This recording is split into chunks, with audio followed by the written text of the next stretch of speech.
How to be polite to a fae without thanking him? Great question. I will tell you now. That's Piper. She has a master's in folklore.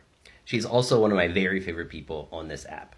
And she was the first creator to ever answer one of my questions, so I appreciate that as well. You should definitely give her a follow, especially if you're interested in folklore around the fae. And so in her honor, I want to mention 3 books that I think are really amazing for learning about these beings. The first one is great for kids and adults by Brian Froud. He is a celebrated illustrator of fairies, and this book is an especially good introduction because with Alan Lee, they made a nice little encyclopedia that is cool from the number of beings it mentions and the number of plants associated with different fae folk and things like that. It's a great little intro with beautiful pictures that everybody can learn from. But if you want to take it to the next level, this is a book like nothing I've ever seen. Here is the beautiful front piece. It is called An Encyclopedia of Fairies, and it's by Catherine Briggs. Hobgoblins, brownies, bogies, and other supernatural creatures.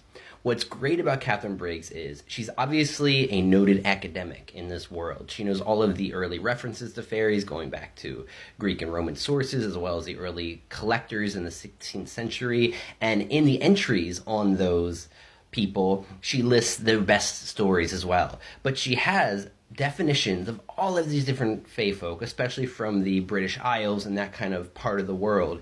And she'll give the best story about that one that kind of gives the flavor of it. And she can tell that she set this book to be read straight through. And that's what I'm doing. I'm only up to the letter P, and I hope this never ends because it's such an amazing look at the history of fairies and the intellectual ideas about where they came from. Are they pagan souls? Are they early beings in some cases, like 2 different tribes fighting, and that's what the Seelie Court and the Unseelie Court is. She looks at the theoretical framework around the fae.